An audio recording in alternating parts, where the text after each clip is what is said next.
गणपती केल्या ना, हे दोनच बोटं कामायचे. हा बेट फक्त देवाला गंध लावण्याचा कामाचा. म्हणजे दिले इंद्रिय हात पाय कान, डोळे मुख बोलाया वचन. हे कशासाठी? फक्त तू नारायण स्मरण कर. जो आतमध्ये आईनामध्ये जो आहे त्याला नारायण म्हटलं जातं. या सगळ्या गोष्टी करत असताना त्या ठिकाणी कोरं मडकं लागतं. बघा, लग्नामध्ये होम पेटवला होता, अग्नी जो होता तोच अग्नी आपल्या घरात वैश्वानर म्हणून अन्न शिजवतो. आता गॅस असेल, चूल असेल, असू द्या, पण वस्तुस्थिती ज्या वेळा ही बॉडी निघते त्यावेळेला आग्याला तीच अग्नीने पेटवतात आणि तीच अग्नी स्मशानभूमीमध्ये या देहाला पेटवतात.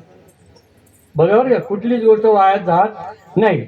मग या देहाच्या गावा आली जन्म मृत्यूच्या सोहळ्या. जन्म आला म्हणजे मृत्यू आला, त्याचा सोहळा आहे. तुकाराम महाराज म्हणतात, माझे मरण पाहिले मी डोळा. हा अनुपम्य सोहळा मी अनुभवलाय. कसा अनुभवलाय? तर याच देहामध्ये, याच डोळी, याच देही भोगीच्या मुक्तीचा सोहळा. मुक्ती म्हणजे या देहामध्ये असताना मृत्यूचा सोहळा आहे. आमच्या कधी कधी, मी खानदेश मधला आहे, कधी कधी असं म्हटलं जातं, कुणी गुचकी घ्या पुचकी. म्हणजे जेवताना घास अडकला, ठसका आला, एका क्षणात जातो. क्षण वंगूर नाही बरोबर. बरोबर आहे. सटवी पाचीच्या दिवशी काय लिहिते ते बदललं जात नाही. काळं का गोरं हे कधी बदललं जात जसं आहे तसं. ह्या वस्तुस्थितीप्रमाणे तुम्हाला मी सांगतो की कार्य करत असताना एक गोष्ट अशी अखंडित आहे. बघा, कुठे अखंड हरिनाम सप्ताह चालतो, अखंड. आता आपल्या मणक्यामध्ये गॅप झाली किंवा पायामध्ये झालं तर आपल्याला पाय असे बसू देत नाही. परंतु एक वस्तुस्थिती अशी आहे की जी आईच्या उदरामधून आल्यानंतर जी असते आणि ती शेवट जाते. हा देह कुठला आहे? पंचमहाभूतांचा आहे. आप, तेज, वायू, पृथ्वी आणि आकाश. फक्त वायू सोडलं तर हे चार तत्व एकत्र आईच्या उदरामध्ये बॉडी तयार असते. पण बाहेर आल्यानंतर मग ती मावशी असो, आया असो, कोणी असो, तर हा पिंड जसा बाहेर येतो तसं पाण्यामध्ये टाकतात, त्याला धुतात. लक्षात घ्या. त्याला धुतल्यानंतर त्याच्यामध्ये हवा प्रवेश करते, वायू प्रवेश करतो, तो बोंबट्या मारतो, रडायला लागतो. कारण कोहम कोहम रडे. आणि रडल्याबरोबर त्याचा तो गोड आवाज पेढे वाटण्यासाठी नसतो, त्याचा तो गोड आवाज माझ्या आईच्या कानावर पडतो. लक्षात घ्या बरं का. आईच्या कानावर पडल्याने त्या आईच्या अल्लड वयामध्ये त्या आईच्या शरीरामध्ये असलेल्या रक्ताच्या दुधाच्या गाठी निर्माण होतात आणि प्रेम निर्माण होतं. लक्षात घ्या. म्हणून म्हणतं मातृदेवो भव. आणि ज्ञानेश्वर महाराज हेच सांगतात की सद्गुरु कृपेने ज्या वेळेला तुम्हाला ही वस्तुस्थितीचा अनुभव येतो त्यावेळेला ते जे आईचं दूध जसं पितात, किती वर्ष जगा, 75 जगा, 80 जगा, 101 वर्ष जगा, रस्त्यावर ठोकर लागली तर आई शब्द ओठातून बाहेर येतो. पण जर रस्ता क्रॉस करत असताना एखादी ट्रेन आली किंवा गाडी कपकन आली, बाप रे, का बाप सापडला. कारण बाप हा घडवतो. बाप हा मागे राहणाऱ्यांना जेवढे आहेत तेवढ्या सगळ्या संसारांचा प्रत्येक व्यक्तीने काय करावं, कसं करावं, माझ्या पक्षात यांना त्रास होऊ नये म्हणून सगळ्या गोष्टी घडवून टाकतात. आता महात्मे काय सांगतात या ठिकाणी? सांगतात ज्ञानेश्वर माऊली की जगामध्ये सगळ्यांना तो मानी आहे, आदरणीय आहे, परंतु आई वडिलांशी जर तो नीट बोलत नसेल तर त्याचा मूर्ख कोणी नाही, असं याच्यात सांगितलं. धड ना बोले माता पिता. ओव्या भरपूर आहे, तुम्हाला ओव्या बोलत असेल मी भरपूर बोलू शकतो. मग ही वस्तुस्थिती का निर्माण झाली? कारण बाप हा घडवणारा व्यक्ती. आई फक्त घरात सांभाळते, आईला माया आहे, आईला ममता आहे. पण बाप कधी कधी कठोर वागतो. का कठोर वागतो? कारण पुढे आहे कोणी पुसता. मला जे धक्के खाल्ले, मला जे प्रॉब्लेम झाले, मला जे संघर्षाशी मला जावं लागलं ते माझ्या मुलाला येऊ नये. मी 10x10 खोलीमध्ये आई वडिलांच्या संगती होतो, पण या मुलाने मला BMW मागितली तर याच्या मुलासाठी मला BMW घेऊन द्यायचे, त्यासाठी तो कष्ट करतो. वस्तुस्थिती काय असते की हाच मुलगा किंवा हीच मुलगी मला शेवटी मुक्तिधामामध्ये नेणार आहे. लक्षात घ्या बरं का. बरोबर समान हक्काचं रे. आता काही काही ठिकाणी मुलीला अग्निडाग देऊ देत नाही, पण काही काही ठिकाणी द्यावं लागतं. मुलंच नसतील तर काही इच्छा नाही आणि देतात. कारण ते कसं आहे, अंगठा आहे. का देतात? प्रॉपर्टीचा हिस्सा पाहिजे, नाही देत अंगठा. आला प्रश्न. मग प्रॉपर्टीचा हिस्सा आहे तर अग्निडाग द्यायला काय प्रॉब्लेम? तर नाव तर तिचंच होतं. हा, फक्त नाव बदललं कधी? तिच्या वेळेला बदललं, लग्नाच्या वेळेला नाव बदललं. इकडे प्रॉपर्टी मागते तिकडे प्रॉपर्टीची मालकी नसते. मग तसंच भगवंत ही प्रॉपर्टीचा कोणीतरी मालक, याही प्रॉपर्टीचा मालक आहे ना. आता बघा, हे घर समजा मी भाड्याने घेतलं तुमच्याकडनं, मग मला दर महिन्याला भाडं द्यावं लागतं. आणि जर माझा मुदत कार्य संपली तर मला घर खाली. तसा हा देह हे काळाचे आणि धन कुबेराचे. त्याचे मनुष्याचे काय आहे? हे देह आहे ना, हे काळच आहे. कारण वेळ काळ ठिकाण आल्याशिवाय मृत्यू येत नाही. चांगलं लक्षात ठेवा. आता या ठिकाणी सगळेजण गाड्या घेऊन पार्किंग केलेले आहेत. एक उदाहरण सांगतो तुम्हाला की सगळ्या देवांची सभा भरली. आता प्रत्येक देवाचं वाहन आहे. कोणाचं गरुड आहे, कोणाचं मोर आहे, कोणाचं उंदीर आहे, कोणाचं काय, प्रत्येकाचे वाहन आले. परंतु जे मेन गेट असतं त्या मेन गेटावरती एक सोन्याचा एक कबूतर बसलेला असतो. बरं का. सगळे देव आतमध्ये जातात, एक एक एक एक प्रत्येक जणचं लक्ष नसतं. पण एक देव असा येतो, तो म्हणते यम. यम तिथे एंट्री करतो आणि त्याची नजर कबुतरावर पडते. आणि जशी कबुतरावर नजर पडली तसा यम हसतो आणि निघून जातो आतमध्ये. आता विषय असा असतो, कबूतर म्हणतो सगळे देव गेले पण यम आणि मला बघून हसलाच का? माणसाला पण संशय येतो ना, माणसाला संशय येतो, हसलाच का? आणि ह्याच पद्धतीमुळे प्रश्न असा उभा राहिला की थोड्या वेळाने गरुड येतो. मग गरुडाला तो कबूतर थांबवतो, म्हणजे गरुड दादा तुम्ही तर भगवान विष्णूचे वाहक आहात, तुमचा वशिला मोठा आहे. मला एक प्रश्न आहे, मला उत्तर काय भेटत नाही. काय प्रश्न आहे की यमदेव इथून आतमध्ये जेव्हा गेले, मी तर वरती होतो, माझ्याकडे बघून हसले, मला काही कळत नाही. बोलते एक काम कर. आणि यम हसला म्हणजे माझं काही खरं. चला, गरुड त्याला म्हणतो तू माझ्या पाठीवर बसव. त्याला पाठीवर बसवतो आणि 3000 किलोमीटर एक गुफा असते, त्या गुहेमध्ये जाऊन त्याला ठेवून परत येतो. तो येईपर्यंत कालावधी होतो आणि इकडे मीटिंग संपतात. आणि जसजसे सगळे देव जायला लागतात तसा तसा यम निघतो आणि गरुड यमाला थांबवतो, म्हणे देवा माफ करा, तुम्हाला एक प्रश्न विचारतो. का तुम्ही जेव्हा जात होते तेव्हा त्या कबुतराला बघून हसलात का? लक्षात घ्या बरं. काय बोलतो तो? काय नव्हतं, एवढं काय महत्वाचं कारण नव्हतं. म्हणजे का की ह्या व्यक्तीचं 1 तासानंतर मृत्यू, 3 किलोमीटर गुहेमध्ये एक मांजर त्याला खाणारे, मृत्यू तिथं आहे पण हा इथं आहे, याचा काही मृत्यू होणार नाही. मला हसू आलं. गरुडाला पश्चाताप येतो, मी स्वतः म्हणजे काळ वेळ ठिकाणाला मृत्यू येत नाही. म्हणून देहाच्या गावा आलिया जन्म मृत्यूच्या सोहळ्या, ना म्हणो धनंजया जिया परी. आता बघा, काही काही ठिकाणी एक मजा असते. आपल्याच बरोबर राहतात, आपल्या सारखेच असतात, पण आपल्या बरोबर एवढे गोड बोलतात. म्हणजे तुमच्या गावचं नाही सांगत आहे मी, माझ्याकडचं सांगतो. भावकीमध्ये एक व्यक्ती होता, इतका विचित्र व्यक्ती होता की आता आमच्याकडे माझं नाव अनिल आहे, पण गावाकडे ए आण्या, सख्या ए सख्या, तुका ए चुक्या, प्रेमाने बोलतात, ती नाव आहे. तसा एक सख्या असतो, पण त्याला एक इतकं गोड बोलतो ना, पण त्याचा एक घाण स्वभाव असतो. इतका विचित्र स्वभाव असतो की त्याला लग्न झालेलं कोणाचं चालत नाही. कोणाच्या घरामध्ये काही प्रॉब्लेम झाले, डेव्हलप झालं किंवा घर सुधारलं, एखादा व्यक्ती सुधारला, एखादा इतका गोड बोलतो, आतून बाहेरून गोड बोलतो पण वरती गोड पण आतमध्ये खूप काळ. अशा लोकांना डायबिटीस पण होत्या, गोड बोललेल्यांना नाही होत, ऐकून घ्या. परंतु त्याला सहन होत नाही, पण दाखवत नाही. वा बेटा वा, काय भारतीय मेरिट लिस्ट मध्ये आला. आणि जातो संध्याकाळची 9 सागराची पिऊन येतो, फुल दारुडा. सण होत नाही ना, जगामधलं सण होत नाही. असा सख्या आहे, दारू पिऊन आला. काही लोकांना दारू पिल्यानंतर काय मजा येते काय कळत नाही, भांडणच करतात. नको ते भांडण. याचं गावात भांडण, घरात भांडण, तालुक्यात सगळी लोक याचं थोबडं बघून पळायला लागतात. सख्याचं इतका गोड बोलतो, पण दारू पिणारी गोड बोलतो, पण मला थोडं बाळ कधी वाटलं होईल काय नाही. दोंडावर गोड बाळ कधी वाटलं होईल का, पण त्याला बघून लोक बसतात चुकवतात. लक्षात घ्या बरं का. असा आज सका बरं, घरात बायकोशी भांडण.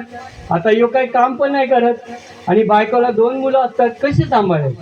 आज सकाळपासून दारू पितो, याला उठाठेवीच काम. ज्याच्याकडे जाईल त्याची उठाठेवी करणार, स्वतःची उठाठेवी काय चालेल याच्याकडे नाही. कारण काय, काळ घडी घडी वाट याची पाय, अजून किती आहे अवकाश याचा त्याला विसर पडलेला आहे. त्याला वाटतं काय शिवाजी भाऊ गेले, आपल्याला खूप टाइम आहे. असं काही नाहीये. कोण दिन येईल कैसा, नाही या देहाचा भरोसा, आहे की नाही. आणि वेळ अशी असते की ती बाई वैतागून माहेरी निघून जाते पोरांना घेऊन. किती दिवस सण करेल. पण वस्तुस्थिती अशी आहे की एखादी बाई जर गावाला गेली, त्या माणसाला असं वाटतं मला सगळं रान मोकळं. आज सकाळपासून दारू पिलं, 7-8 घरी तर त्यांनी भांडणच लावून आलेलं असतं. भांडणं पण गोड बोलून होतं ना. वहिनी तुम्हाला सांगू, भावाने चांगलं नाही केलं, गेला तर गेला, पण घरात काहीच ठेवला नाही. पण तुला काय करायचंय, सातबारा असेल ना, घरात काही असेल ना, मुलाला पण बोलणार, मुलगा तू ऐका, तू दिले पण तुम्ही 3 भाऊ आहेत का, नीट सांभाळून राहा बरं का. हे तर बाबांनी एकालाच काहीतरी चांगला दिला असेल. गरज काय. विषय असा असतो की आपण ज्या गोष्टी बघा, ताटामध्ये जर अन्नामध्ये विष असेल, चुकून जेवलं गेलं ना, ते विष काढू शकतो. ते विष काढण्याचे भरपूर प्रकार आहे, पण कानात गेलेलं जे विष आहे ना, ते अख्खा सत्यानाश करतं बॉडीचा, लवकर निघत नाही. मला कितीही मारलं काठ्या जित्याने कसंही, तो मार दुरुस्त होईल.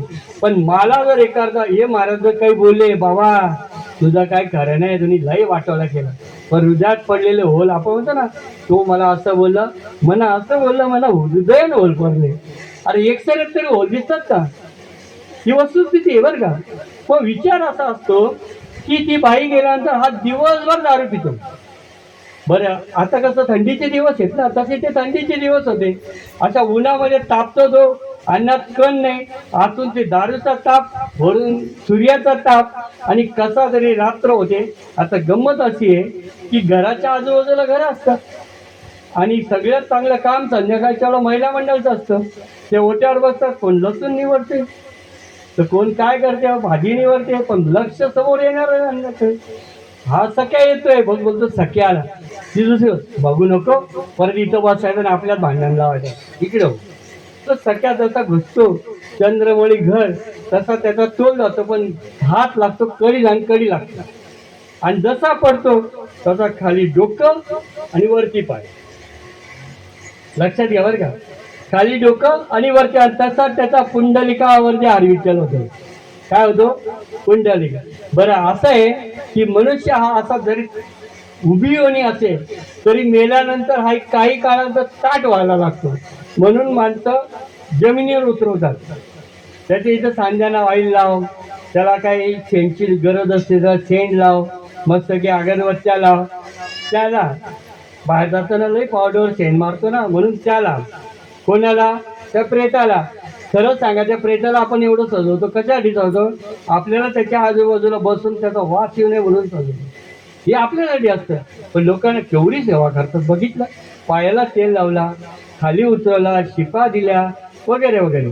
आणि वस्तुस्थिती असतो की हा तसा होतो, सकाळ होते, कोणी म्हणतं हा उठला कसा नाही, हा 2चे 4, 4चे 8 असे सगळे जमा होतात.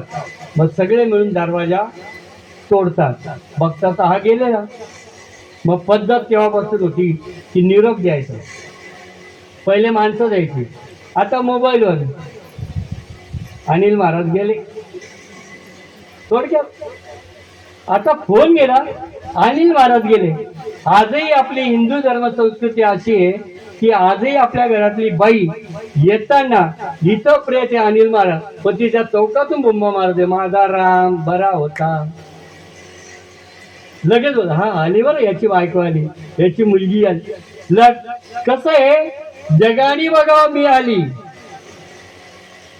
तसंही येते, एवढा मोठा घोंगड रडत येते. आता ती खरं रडेल का? याने काय कमी त्रास दिले? गोड किती बोला, तुझ्यासारखी बायको जगात मला भेटणार नाही. अरे 2 टाइम खायला देते ना, नाही का? तुझ्यासारखा पोरगा नाही का?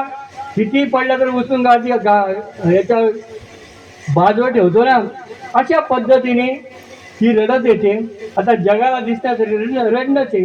आता तुम्हाला खोटं वाटेल, गुजरातमध्ये मी जातो. गुजरातमध्ये भावकीला माणसं नसतात. आता इथं बिल्डर लोक पण बरेच दिसत आहेत. घर बांधण्यासाठी नाक्यावरून माणसं आणतो आपण, आणतो की नाही?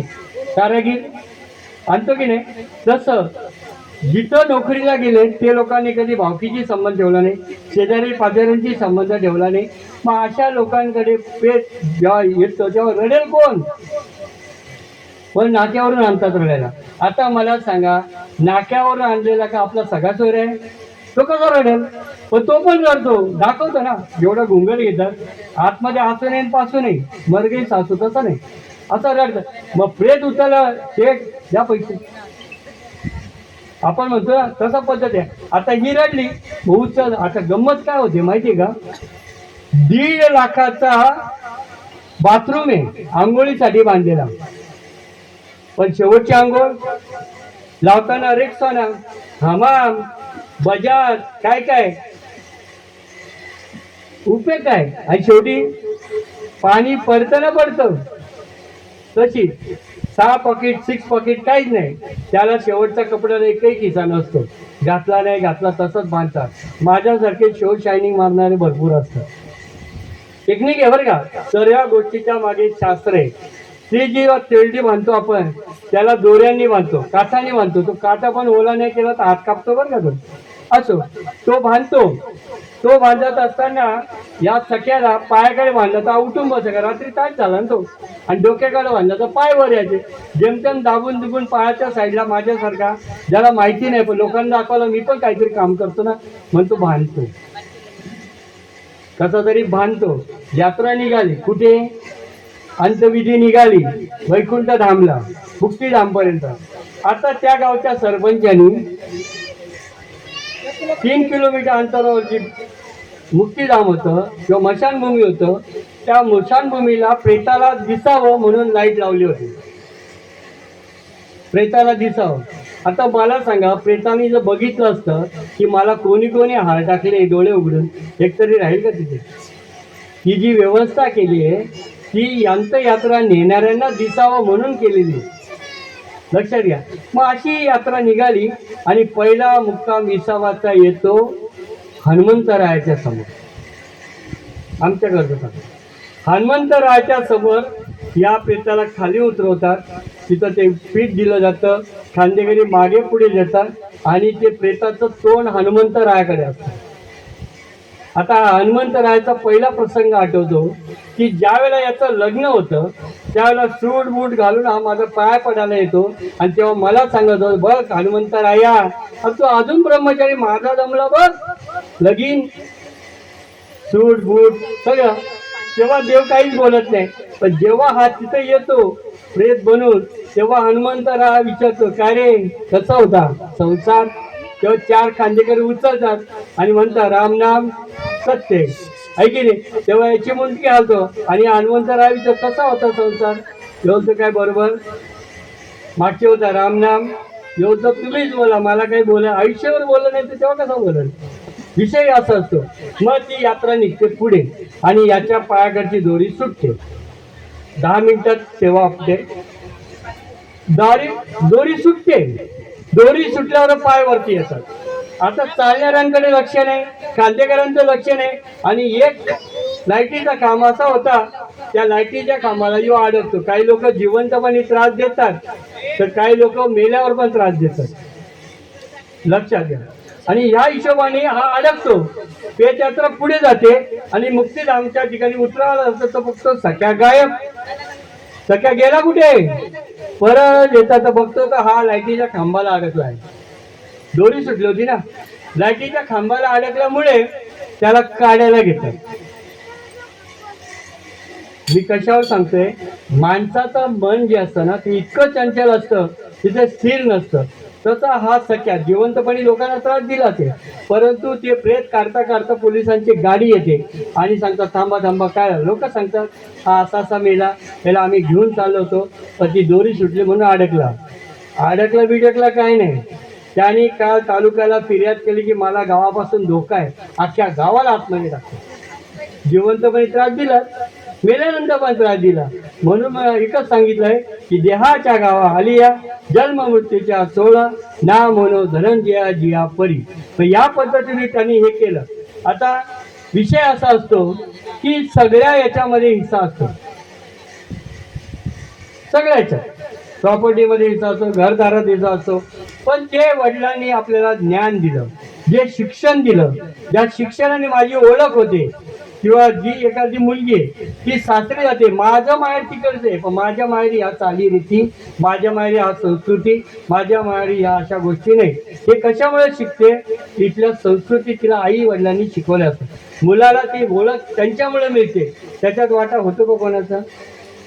एखादा डिग्री झाला, एखादा वकील झाला, आणि मुलगी जर कधी एखादी ग्रामसेवक झाली, तिच्यामध्ये कोणाचा हिस्सा नसतो.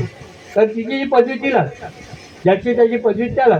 या ज्या पदवी आहे अशी एक पदवी या देहाला दिलेली आहे, आणि त्या देहामध्ये आत्मविश्वास जो आहे तो त्याला सच्चिदानंद पदवी दिली. एवढ्यासाठी भगवंत मिळतो. इथपर्यंत तुम्हाला सांगितलं. आता सांगा, आपल्याला जो काळा गोरा रंग जो दिलाय हा रंग कुठेही बदलत नाही. कारण जसं सटवीचं लिहिलेलं आहे 5व्या दिवशी, जसं बदलत नाही. खाण्याला काळी कोंबडी तुमच्याकडे खात नसते, सफेद कोंबडी काही माहिती असतं का? त्याला माहित नाही. तसं काम्य कर्म, काम्य कर्म म्हणजे कसं माहिती आहे का? कुठलंही कर्म घ्या. एखादं लोन घेतलं, तो लोनची तारीख जर जवळ आली तर तो घरात येऊन बसतो, नाही तर बँक डायरेक्ट नोटीस पाठवतो. तद्वत आता हे काम्य कर्म प्रत्येक गोष्टी फळायला येतात, चांगल्या आणि वाईट सगळं फळायला येतं. बघा, काम्य कर्मामध्ये बऱ्याच गोष्टी, कोणी शाळा बांधतं, कोणी आश्रम बांधतं, कोणी धर्मशाळा बांधतात, कोणी तलाव बांधतं, कोणी नगरच्या नगर बसवतं. या गोष्टीचा फायदा त्रिकाल बाधित आहे, अक्षय बाधित आहे. बघा, जीव इथून निघाल्यानंतर पूर्ण वर्षभर प्रवास करतो, लक्षात घ्या. पण जे गोष्टी आपण बांधलेल्या आहेत त्या गोष्टी मृत्यूच्या नंतरच्या कामाच्या आहेत. कारण ती नदी पार करत असताना त्याला तहान लागते, त्याला भूक लागते. म्हणून असं म्हटलं जातं की कार्याच्या दिवशी तुम्ही अन्नदान, वस्त्रदान किंवा जे काही दान द्याल ते दान त्याला लाव पडतं. मग आता हे जे पुण्य तयार होईल ते आमचे शिवाजी भाऊ जे आहेत त्यांच्या पदरी पडेल, त्यांचा प्रवास सुखकर होईल, त्यांना त्रास होऊ नये. कारण मृत्यूच्या नंतरचा जो प्रवास आहे तो प्रवास सांगण्यासाठी 3 ग्रंथ आहेत. एक नाचिकेत ग्रंथ आहे, एक स्वर्गरोहण आहे, आणि गरुड पुराण आहे. गरुड पुराणामध्ये या सगळ्या गोष्टी सांगितलेल्या आहेत. दागिना कसाही असू द्या, पण ज्याच्या नावाने घातलंय तो त्याला आयुष्य वाढवतो. दागिना कुठलाही असू द्या. आता दागिना समजा मंगलसूत्र घातलं, डोरला घातलं, तर त्याच्या नावाने घातलं त्याचं आयुष्य वाढवतो. आता तुम्ही म्हणाल इथंच बुक्का का लावायचा, इथंच गंध का लावायचा? लक्षात घ्यावं का? नारळा डोळे किती माऊली? आपल्याला दिसतात 2, पण शेंडी काढल्यावर एक डोळा असतो 3. तसं आपल्याला 3 डोळे, 2 हे चर्मचक्षु बघतात, पण जिथं गुंकू आणि बुक्का लावतो तिथं एक डोळा असतो, तिथं ज्ञान केंद्र असतं. आणि हा डोळा फक्त गुरुच्या कृपेने उघडतो, आणि ह्या डोळा जेव्हा उघडतो तेव्हा जन्म मृत्यूच्या पलीकडचं ज्ञान प्रदान होतं. आणि जन्म मृत्यूच्या पलीकडचं जे ज्ञान आहे अक्षय, अखंड आणि अविनाशी असं ज्ञान आहे. तुमचा आत्मा जो आहे तो प्रत्येकाच्या हृदयामध्ये सळसळीत आहे, आणि तुमच्या हृदयामध्ये जे आहे ते त्रिकाल बाधित सत्य. हा देह फक्त काही काळापुरता घेतलेला आहे. लक्षात आलं? देह तो पाटाचे झाले, हे कर्माच्या गुणी गुंतले, बहुताची चाकी सुधले जन्म मृत्यूच्या. तुला जन्माला आल्यामुळे मरण हे आढळले, त्याच्यामुळे तुझं 13 आहे. काही काहींना 13 पण नशीब नसतं. लक्षात घ्या. आपल्याकडे अस्थि विसर्जन करतात ना तुमच्याकडे पण? वाहत्या पाण्यामध्ये करतो, तिथं सुद्धा पिंड. आता एकाने असंच माझं प्रवचन संपलं, आणि बाप मेला होता, आणि मुलगा एकुलता आहे, LLB झालेला वकील, आणि त्याची बायको CA. दोघं नवरा बायको पाया पडा आले म्हणे, महाराज एक गोष्ट विचारू का? माफ करा म्हणे, मला भटजीने काल पाणी पण दिलं, काल दावं पण केलं, नको तेवढे गोळे केले बोलतात तांदुळाचे, त्याच्यात काळे तीळ टाकले, सगळं काय केलं मी बापाच्या नावाने. मी तुम्हाला एक विचारू का? माझा बाप तर गेला, आम्ही स्वर्गीयवासी लिहिलं, कोणी कैलासवासी लिहिलं, कोणी वैकुंठ, पण माझ्या बापाला पोचतं का? एज्युकेटेड पोरगा आहे. आणि बायको बरोबर उच्चारला बोलतो तुम्ही. कोणी जर कधी काय बोलत त्याच्या डोक्यात येत नाही, पण बायको बोलली तर पटकन समजतो. तुम्ही बरोबर बोलले, एवढं कशाला खर्च करायला, गेली वस्तू काय पुन्हा येते का बोलतो. मला हसायला आलं, मला हसायला आलं. पण मग तुम्ही एवढे विधी केले, तुमच्या वडिलांची विधी आहे, तुम्ही केस दिले, हलका भार हलका केला, तुम्ही एवढं सगळं सनातन धर्मामध्ये याच्या गोष्टी काही सांगितल्या आहेत, पण तुम्हाला करायचं नव्हतं, तर मग त्या ब्राह्मणाला सांगायचं ना, मला करायचं नाही वडिलांचं म्हणून. नाही ना बोलतो तसं नाही, पण भावकी आमची विचित्र बोलतो, आमचा काका लय गोड बोलतो, पण ज्या लोकांना तर माझी लेवल केली असते करावंच लागतं. तुम्ही बोलते काय बोलतो तर मामाजी लय बेकार आहे. पण तुम्ही सांगा मला, हे असं केल्याने होतं का? उत्तर तर द्यायला लागेल ना. एकाने विचारलं तर कोपऱ्यात देईल, सगळ्यांसमोर विचारलं तर मान्य आहे मला. या गोष्टी होतात आणि होतच राहतात. बघा, जर तुम्ही वर्षश्राद्धाच्या दिवशी जो काही ताट आपण ठेवतो, तेव्हा कावळा शिवल्याशिवाय ती पिंडदान मांडलं जात नाही, ते अन्न आपण सुद्धा जेवत नाही. तसं मला सांगा, आता मी तुमच्या गावी आलो आहे, बरोबर आहे बाबा? आता तुमच्या या पंचक्रोशीत नाव आहे, बरोबर? तुमच्या खिशात मोबाईल आहे, एंड्रॉइड मोबाईल असतो सगळ्यांकडे, बरोबर? आता मी बाबांकडे गेलो, बाबा मला जायला पेट्रोलला पैसे टाका. बाबांनी फोनपेने पैसे टाकले, त्यांना समजलं, मला समजलं, पोचले की नाही?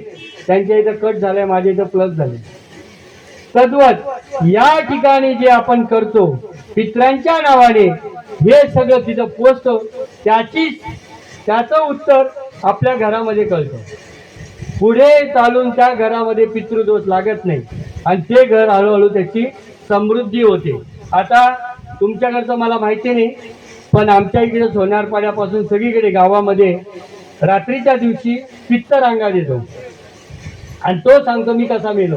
माझ्या काही इच्छा वाक्य आहेत, पण मी एका ठिकाणी गेलो होतो, तिथं कार्याच्या निमित्ताने होतं आणि त्या ठिकाणी एक अशी विद्या होती की आता आमचे मित्र राम आहे, आता रामला सांगितलं जा आपल्या विधीप्रमाणे जिवंत 3 मासे पकडून आण.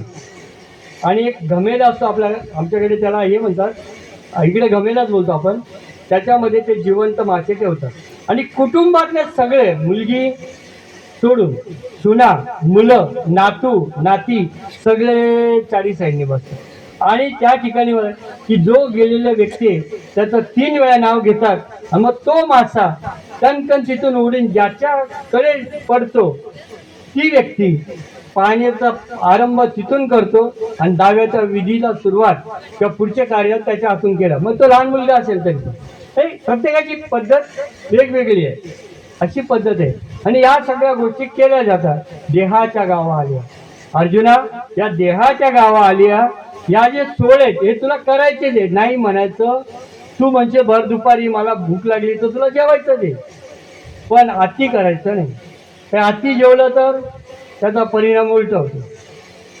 अति कुठली गोष्ट अति झाली तर माती होते. असो, झालेली सेवा आमचे शिवाजी भाऊंच्या चरणी अर्पण करतो.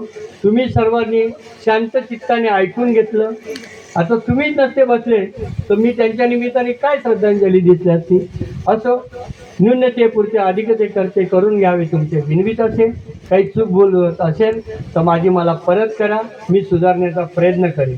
परंतु एक गोष्ट लक्षात घ्या की या मृत्यू लोकांमध्ये मरण आढळ आहे, पण आपल्यामध्ये जी शक्ती आहे, आपल्यामध्ये जे युनिव्हर्सल पॉवर आहे, आपल्यामध्ये जे चैतन्य आहे, जे रात्री झोपल्यानंतर सकाळी गॅरंटीने उठवतं, ते काय हे जाणून घ्या.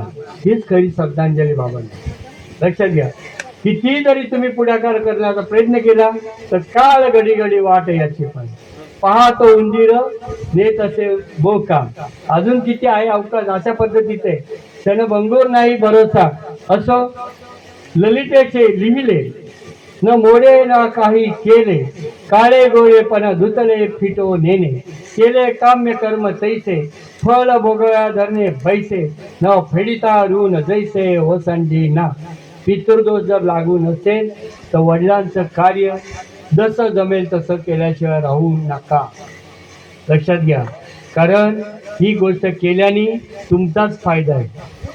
तुम्ही म्हणाल कसा, बाबांनी काय इस्टेट केली? विषय तसा नाही. कुठलंही शुभ कार्य करताना देवाचा आशीर्वाद लागतो, तसा पित्रांचा आशीर्वाद सुद्धा कामात पडतो.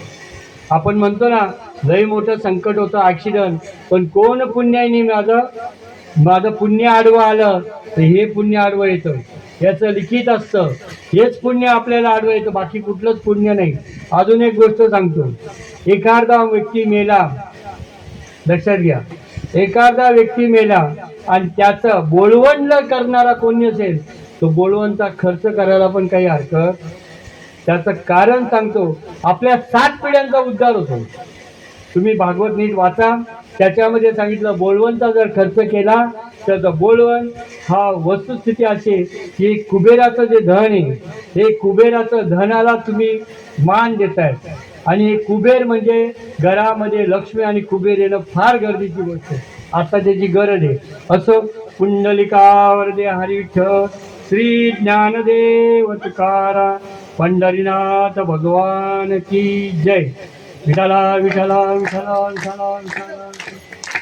झालेली सेवा शिवाजी भाऊंच्या चरणी समस्त वयोवृद्ध, तपवृद्ध, ज्ञानवृद्ध, गुणवंत आई मायांच्या चरणी अर्पण करतो. झालेलं पुण्य त्यांच्या कार्याला अर्पण करून सेवेला पूर्ण वेळ चांगली देवाच्या ठिकाणी त्यांना जागा मिळो. जसं शिवसेना स्थापन करायचे अध्यक्ष किंवा शिवसेना पद होतं, तसं चांगलं पद त्यांना तिथं मिळावं, प्रत्येकाच्या हृदयामध्ये त्यांनी जागा केलेली आहे. असो,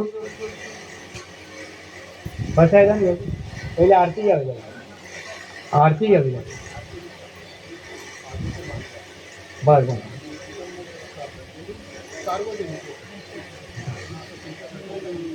घ्या ना. पण एकच मिनटं, आपण हा पसायला आता घेऊन घेऊ. पागोटे घालून 12च्या आत फक्त आरती करा. घ्या ना, बसा, घ्या ना, बोला. नाही घ्या घ्या घ्या बाबा, या.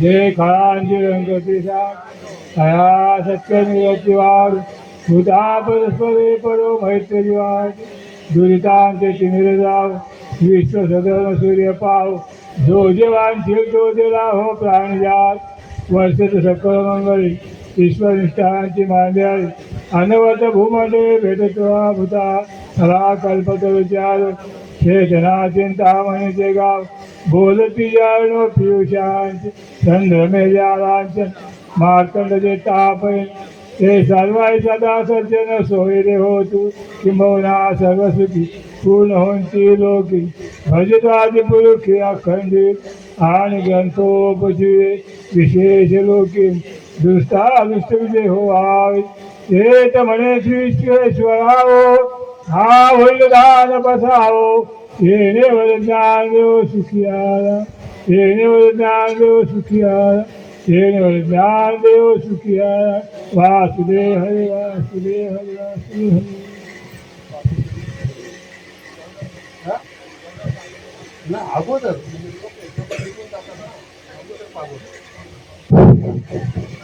2 मिनिटं जागेवर थांबा.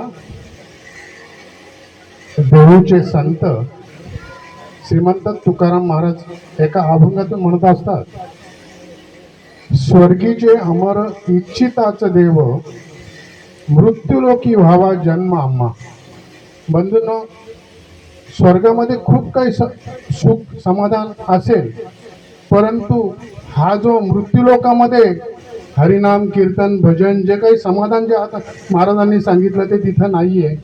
आज शिवाजी कोरडे आज गेले, त्यांच्या या शेवटच्या कार्यासाठी ज्यांचं प्रवचन अनिल महाराज पाटील यांनी आपल्या अमृतवाणीतून जे काही आपल्याला मार्गदर्शन केलं त्यांचं विजय कोरडे व आपल्या डोणे गावातील आत्मउन्नती विश्व शांती वारकरी मंडळ यांच्याकडून त्यांचा आभार मानलं जात आहे आणि गौरवलं जात आहे. धन्यवाद. आता थोडक्यातच की आपला जी पद्धत आहे त्यांनी सांगितलं आपल्या इकडे जे चालू आहे त्या पद्धतीने आपण पागोटे बांधतोय. पागोटे का अगोदर बांधण्याची पद्धत सुरू केली तर प्रत्येकाला कुणाला वेळ नसतो, जेवल्यानंतर तो निघून जात असतो, मग तो कोणी जेवायला थांबो अथवा न थांबो. आता आपण पागोटे बांधून घेऊ आणि नंतर पुढील विधी. धन्यवाद.